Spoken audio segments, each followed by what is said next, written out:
Thank you for tuning in to the newest episode of the Plain Bible Teaching Podcast. I'm your host, Andy Soker. This episode is being released on March 9th, 2023.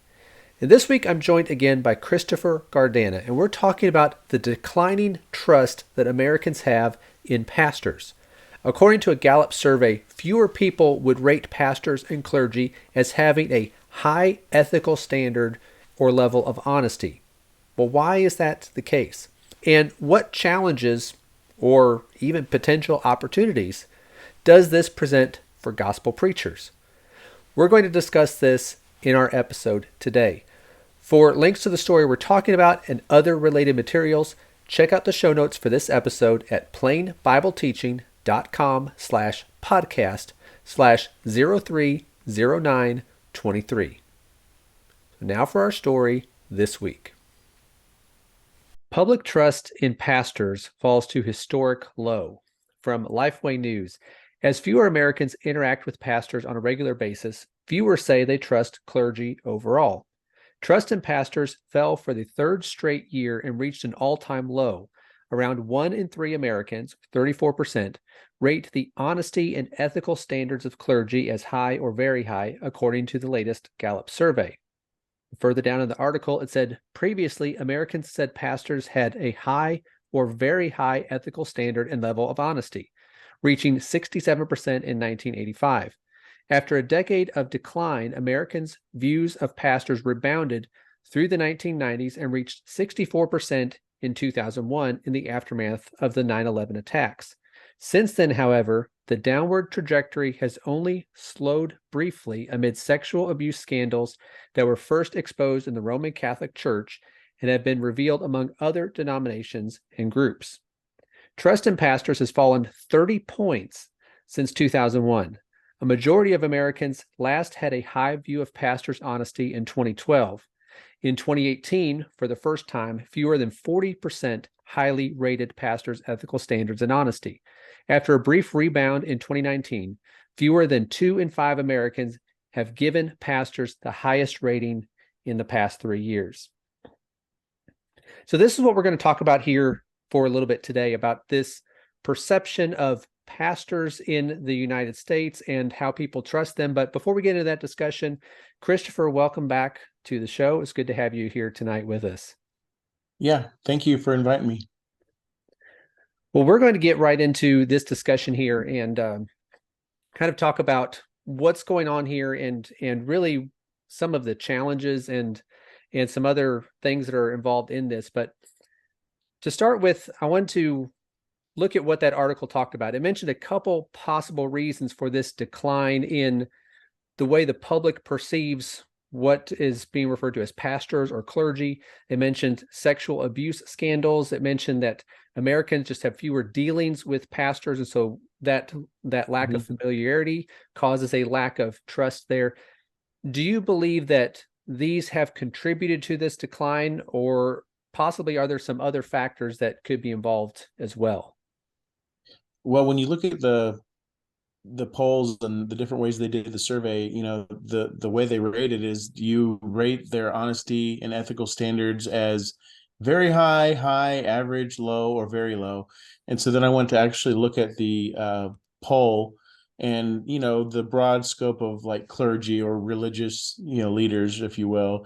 Really, if you were to add up the very high, which was like 8%, and then the next one high 26%, and then the average like another 45%, that still shows you that there's a majority of people that still have a general trust for other human beings, including clergy, those who would be in a religious type of designation.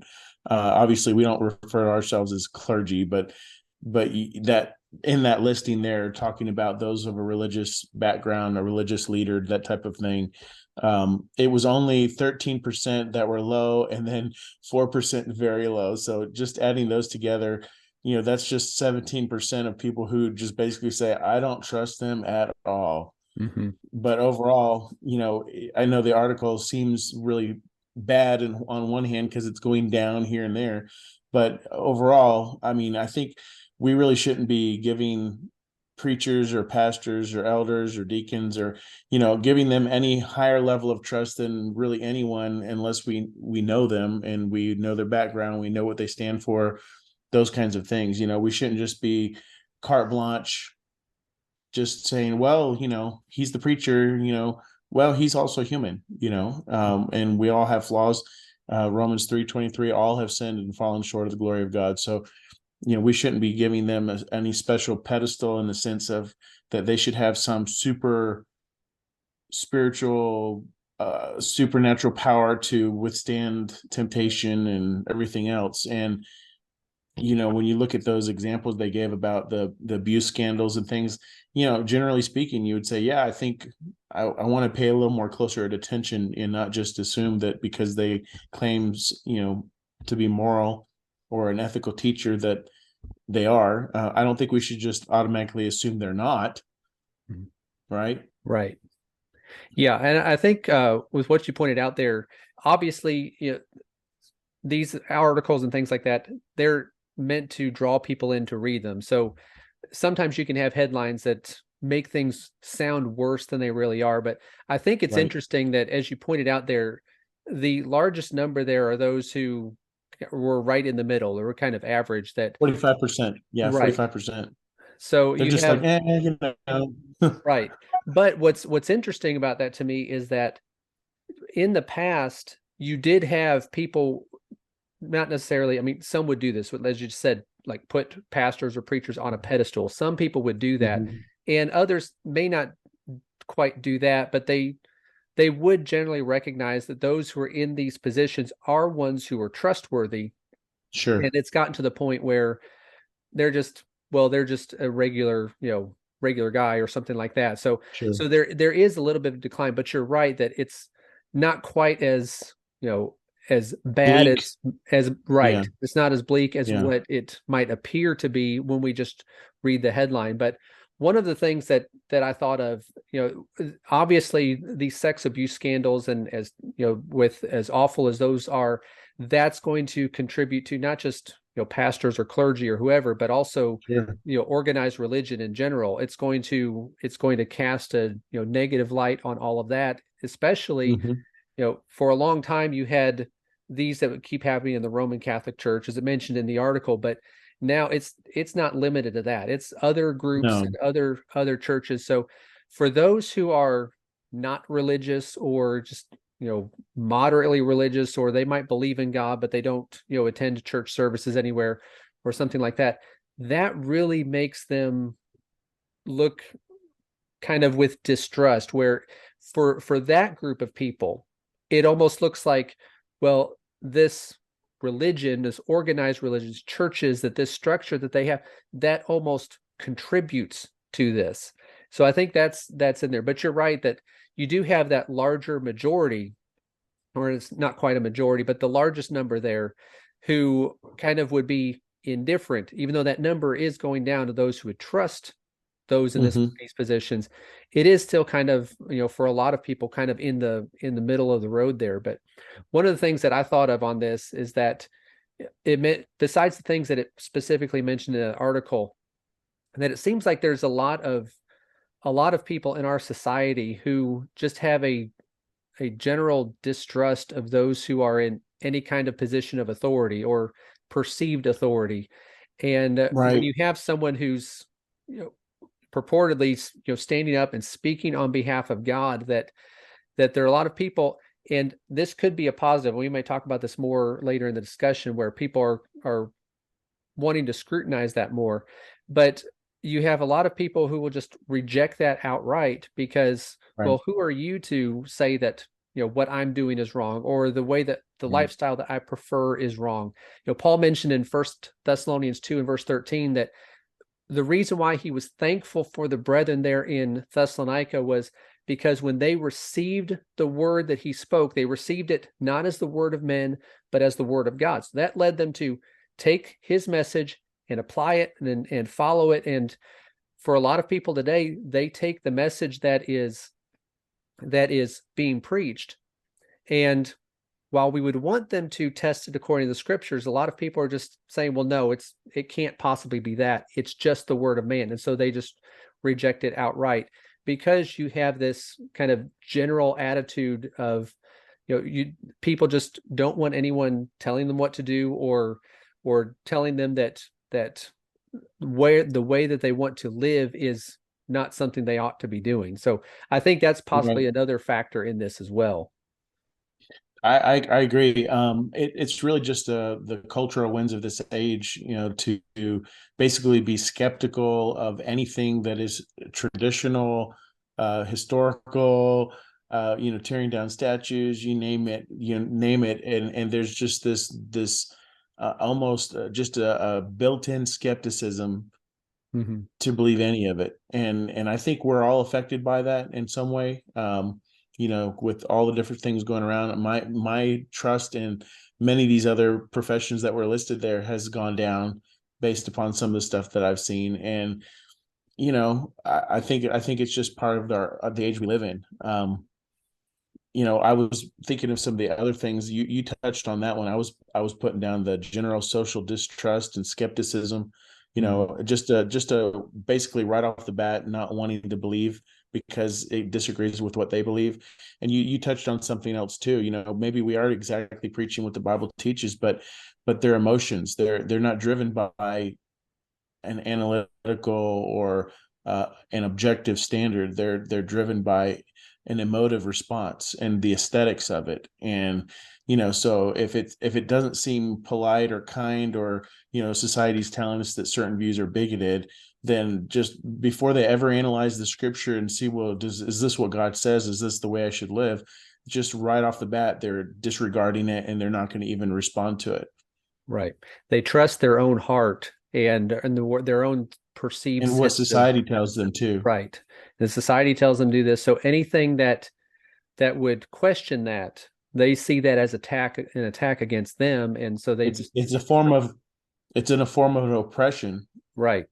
Yeah, it's a form of oppression, and it in is, their minds. yeah, in Yeah. their minds that this is what, and so yeah, I think that's definitely part of it. That's why you have people kind of rejecting, at least some people are rejecting those who are in these positions. Now, I want The to turn standard the of authority. Yeah. yeah, that authority there. I want to turn the discussion a little bit, because for those of us, you and I included, who preach in churches of Christ, a lot of times we are quick to make a distinction between us as preachers and the religious world, what they define as pastors, which is really what this survey is talking about. And we make those distinctions as far as the role of a preacher and the way that people define the work or the role of a pastor as they perceive it. And so we might, on one hand, think that, well, I'm not one of those that they're talking about. I'm not one of those that they're lumping together. The problem with Sure. that is we might make that distinction, but the people around us, they're not making that distinction. So there is a challenge there for us, even if we could go to the scriptures and show, no, this is what, I'm a preacher of the gospel. This is what I am. I'm not what is being described there as a priest or a pastor or anything like that, that there is a difference. But for a lot of people, they don't Right. see that difference. So I was thinking, how do we overcome that? Because even if we're not in that category and we would make Right. the distinction, there's still something to be overcome there, because the public perception would be the same for us just as it would be for these other ones. And I thought of a passage in Titus chapter 2, verses 7 and 8, where Paul told Titus that in all things show yourself to be an example of good deeds, with purity Mm-hmm. in doctrine, dignified, sound in Mm-hmm. speech, which is beyond reproach, so that the opponent will be put to shame, having nothing bad to say about us. So in essence, he's Mm-hmm. talking about this idea of, you make sure that you conduct yourself in a way that there is no reason to accuse you of wrongdoing, that there are going to be Sure.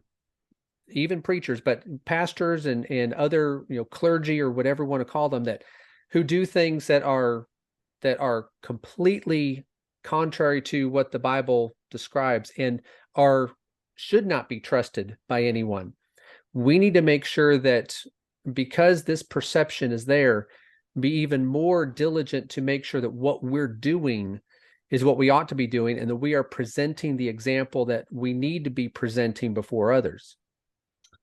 Absolutely. I tried to look at the audience for the survey or the research, and it just said, quote, American. So it doesn't even try to specify like, Bible believing, you know, Protestants or whatever, or Catholics, or it just says broadly American. So that's why, generally speaking, unless they are acquainted with, certainly what the Bible teaches, or they're just going to kind of lump everyone in the same category.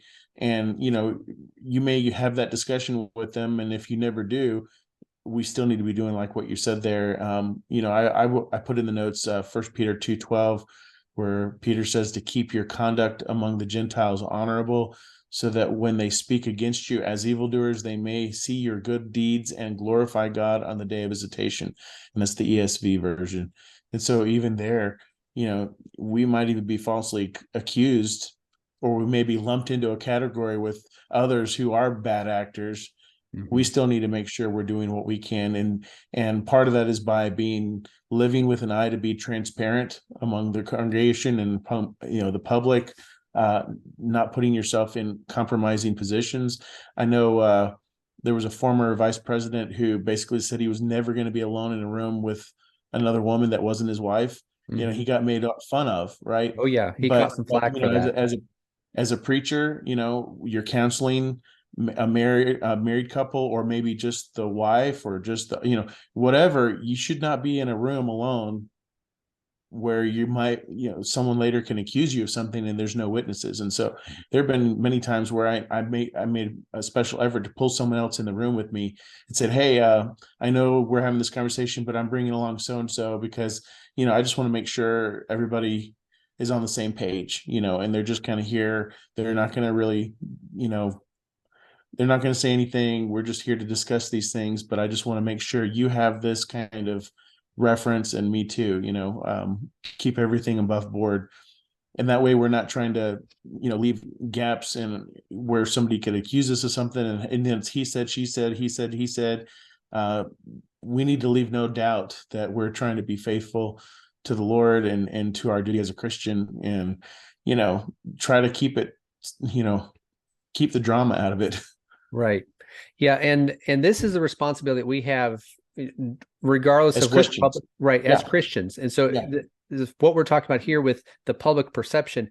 That's this is something beside the point, that regardless of how others view us, we need to make sure that we are taking those Sure. efforts to make sure that we are above reproach. As you said, being transparent, not putting ourselves in compromising situations or things like that. But we also, as we see that this is the climate that we're in, I don't know if we should say that it's more important now, because it's always important, but there may be greater difficulties that come if we're not careful in this way, that it could cause things to, accusations to be made, or people just point the finger. They're already looking for a reason. In that passage, as you mentioned in 1 Peter 2, that they're looking for a reason to accuse Christians or preachers or whoever it might be. They're looking for a reason to do that. So it's all the more important that we try to keep ourselves above reproach and make sure that we're doing what we ought to do, and not only avoiding sin, but also avoiding the appearance of that, where there's just no question about what we're doing or haven't been doing. Now, as we talk about this, and we think about this perception, and a lot of times we've talked about, and the article mentioned certain reasons why these perceptions are there. And so some of this may be, at least for some, might be warranted.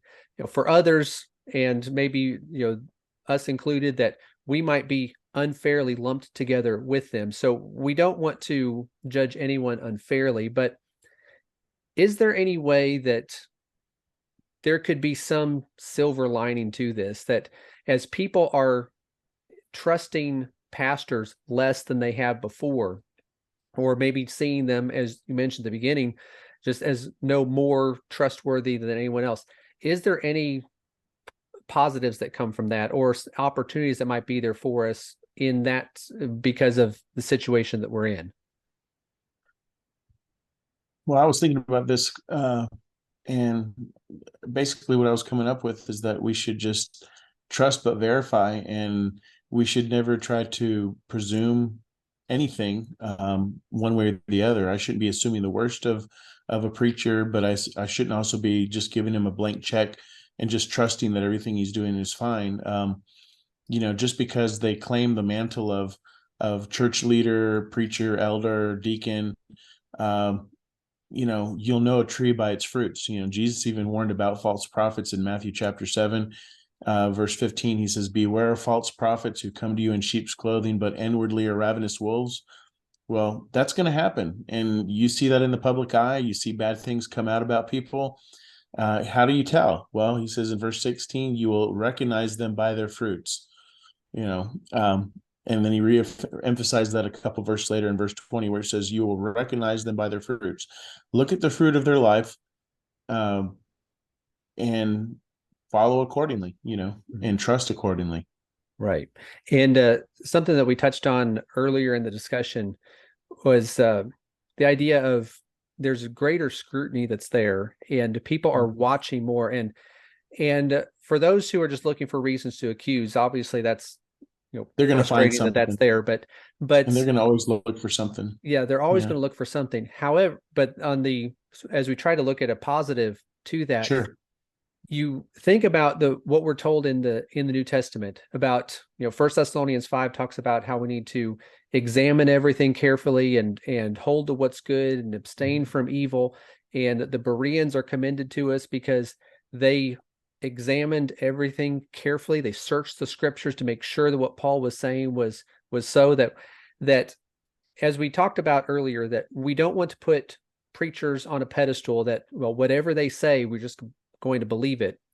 And obviously we don't want people to do that with pastors or priests or anyone else. We don't want anyone to just accept what someone says just because they said it and they're in a position of, supposedly a position of authority or able to speak on spiritual things.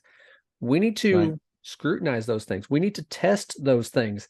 And if this perception where preachers or pastors or whoever it is, where they're not trusted as much as they were before, or they're viewed as being no more or less trustworthy than anyone else, that could be an opportunity then to encourage people, which we've always done, but maybe people will listen more now, to Sure. check and make sure that they're leading you the way that they ought to, and that they're leading you in the scriptures, because this could end up turning into an opportunity to help get people away from the leaders that they shouldn't be following and direct them to follow Christ. So that I could see as a potential silver lining to this.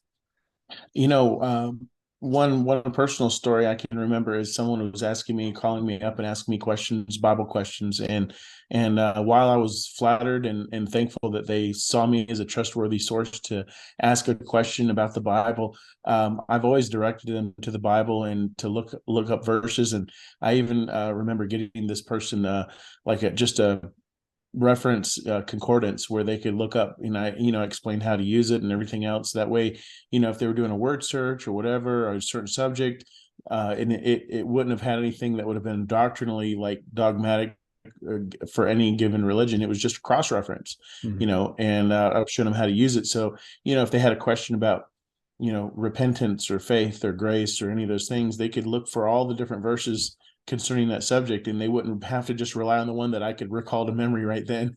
And it's nice to have a certain amount memorized where I can say, oh, well, this is where you need to go. But that'll also lead you down another trail when you start looking at the cross references for that verse. And so that's one way I've always tried to emphasize. Even I'll be glad for you to come to me and ask me a question, but I also want to give you the tools that you can go and do your own. Not because I don't want to do it for you or I don't want to help you, but I want you to be able to, verify. I want you to go and look at it and examine it yourself, so Right. that you can have trust in the word and not just in my estimation of it or my good thought. Right. Yeah, I try to do something similar to that when, because, I get questions too, just as, you talked about. And we might be able to recall certain passages, and just say, well, this is what it says. And sometimes what I try to do is say that, well, in this chapter and the end of Acts chapter 2 or whatever, it talks about this, and not necessarily quote a passage. That I used to do that more, but I try to do it less now, that I kind of just say, well, it's in this this part of the chapter, and it talks about this, and this is what's going on, and encourage them to go look it up and read it for themselves, because I could quote a passage and tell them, well, this is what it says, this is what it means, and they might not see me as any different than someone else. But if I can get them to look to the scriptures, because that's what's authoritative. It's not what I say. It's what the scriptures say is what's authoritative. That if I can get them to look to the scriptures and understand that, then they'll know the truth and they'll be able to see it for themselves. So yeah, like you said, that we're always willing to answer questions and try to direct people to the truth, but we're also trying to help them see it for themselves and be able to. I want them to have faith in the word, not in me. Right. I mean, I want them to have faith in me, but I want their faith to not be because the preacher told me this is what it is. I want them to be able to say, this is what the Bible says. Right. Yeah, we're trying to direct people to the Bible. And so ultimately, they're not following us, they're following Christ. Amen. So the perception that we've talked about here of the general public, the perception of pastors, is not positive, maybe for a lot of people, just kind of neutral, but it has been in decline, as that article talked about that we've been discussing here today. And there are reasons for that, some legitimate, maybe some not, but it does present a challenge for us as preachers, since we're going to be lumped in together with all of the rest of them. So as we just talked about, it can also be an opportunity to lead people away from the preachers and pastors they don't need to be following, and out of the churches they don't need to be a part of, and help direct them to Christ. So there may be some challenges here, but there may be some opportunities too. So Kristofer, do you have anything you want to add before we close today? No, I think we covered it. I just hope that we can do our part to stand for the truth, and hopefully we can not be like the ones we see around us. Some of the negative examples. Let us be the positive examples. Right. Let us be the ones that are what we ought to be, and make sure we're pointing people to Christ. So, thanks. That's all for this week. Thank you for listening to the Plain Bible Teaching Podcast. I hope you found it to be interesting, informative, and helpful. For links to the story we talked about and other related materials, visit the show notes for this episode at plainbibleteaching.com/podcast/030923. If you have a moment to rate and review the podcast, or to share it with others that you think would be interested in it, that would certainly be appreciated. And if you are listening to this, remember that we are also uploading video versions of this to the Plain Bible Teaching YouTube channel. So that is available to you if you prefer the video to the audio. And if you're watching this on YouTube, please like this video and subscribe to the channel so you can see other videos that we post from time to time. And if you see a news story that you think would make for a good discussion, please email that to me at andy@plainbibleteaching.com. Thanks again for listening, and I hope to talk to you again next week.